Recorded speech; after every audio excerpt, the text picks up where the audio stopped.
Patrick. Some hard-hitting comments already. We're only, 4 minutes into the leaders' debate. Westminster, blah, blah, blah. By the way, save me some of those snacks and drinks, as I'll be in there during the break. But let's get stuck into the latest of today's political roundup, shall we? 2 weeks nearly into this general election campaign, and we're now getting deep into the trenches of political campaigning. Battle buses, party infighting, plenty of policies flying around too.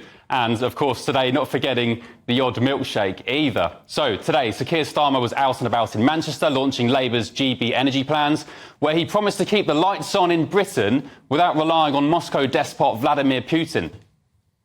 The country, we've got brilliant Labour teams out in every constituency fighting for votes in this general election. We're in good form, we're making a positive argument about the choice before the country. I'm really pleased that the Prime Minister has called an election, because we've been waiting for this, we've been working for this for a very, very long time. It's our chance to get out, to take our argument to the country and to every single voter about the choice at this election between more of the same or turning the page and rebuilding with Labour.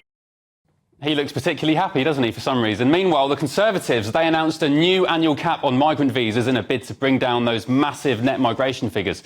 Speaking in Kent, Home Secretary James cleverly didn't rule out leaving the ECHR. As I say, we've already put forward a set of proposals which are having an effect. We are bringing down legal migration.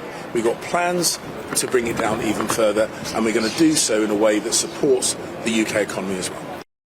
And meanwhile, Lib Dem leader Sir Ed Davey, he continued his party's string of campaign stunts by literally knocking down a blue Jenga wall to symbolise their intentions to, well, I guess, scoop up Tory strongholds in the south-east and coastal seaside towns.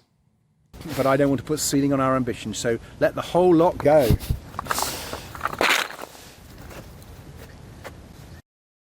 He's good value, I read, isn't he? Reform UK leader Nigel Farage, he kicked off his campaign in Clacton earlier today, the seat he's hoping to win as an MP, where he promised Essex locals he'd stand up and fight for them.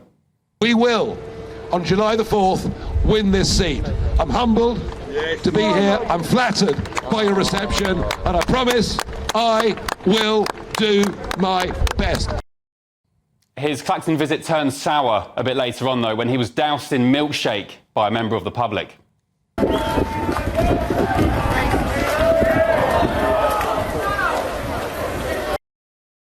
Deary me. Well, look, a 25-year-old woman was arrested for that, but Mr Farage didn't let the incident dampen his day.